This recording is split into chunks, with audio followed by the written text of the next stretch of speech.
November 26, 2024 మంగళవారం ఎగరెస్ట్ మనం మదనపల్లి తర్వాత మొలకల్చెరువు మార్కెట్‌లో ప్రైస్ నిన్న మొలకల్చెరువు రెండో యాక్షన్‌లో ఏ విధంగా ప్రైస్ వల్ల ఎట్లా మొత్తం వీడియోలో మాట్లాడుకుందామండి.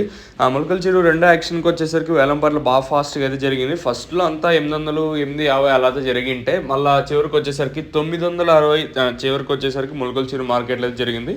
వేలంపాటలు ఫాస్ట్ అనే చెప్పొచ్చు మొలకల్చెరువు మార్కెట్ వచ్చేసి. అంటే రెండో యాక్షన్‌కొచ్చేసరికి ఇంకా ప్రైస్ విషయానికి వచ్చినట్టయితే మొలకల్చెరువు నిన్న 960 దాకా అయితే వెళ్ళిందండి.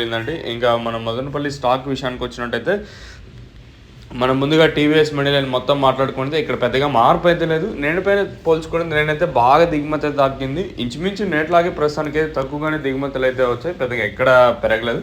కాకపోతే నేను ఏదైతే మనం 50, 100, 150, 200 ఇలా అయితే వచ్చింది, దానికి కాస్త ఈరోజు 100, 150, 200, 250, 350 ఇలా అయితే ఒక 50 బాక్సులు 100 బాక్సులు అయితే పెరుగుకుంటా ఇలా అయితే వచ్చాయండి. ఓవరాల్గా చూసుకున్నట్టయితే ఇంచుమించు నెట్లాగే ఉంది. ఒక 5-10% కొంచెం అటు ఇటు మినహా ఇచ్చినట్టయితే. మరి వేలంపాట్లు అంగళ్ళు మొలకల్చెరువు మార్కెట్ మాదిరి మన మదనపల్లి మార్కెట్ కూడా చాలా ఫాస్ట్ ఉంటుందా లేదా స్లో ఉంటుందా లేదా చూడాలి. ప్రస్తుతానికైతే ఉన్న అప్డేట్లు అయితే ఇదండి ఇన్ఫర్మేషన్ ప్రస్తుతానికి ఉన్నది మన మదనపల్లి మార్కెట్. ఇంకా ఓవరాల్గా నేనుతో పోల్చుకుంటే పెద్దగా మార్పు అయితే లేదు. ఇంచుమించు నేట్లాగానే దిగుమతులు అయితే ఉన్నాయి. మరి చూద్దాము ప్రైస్ అనేది.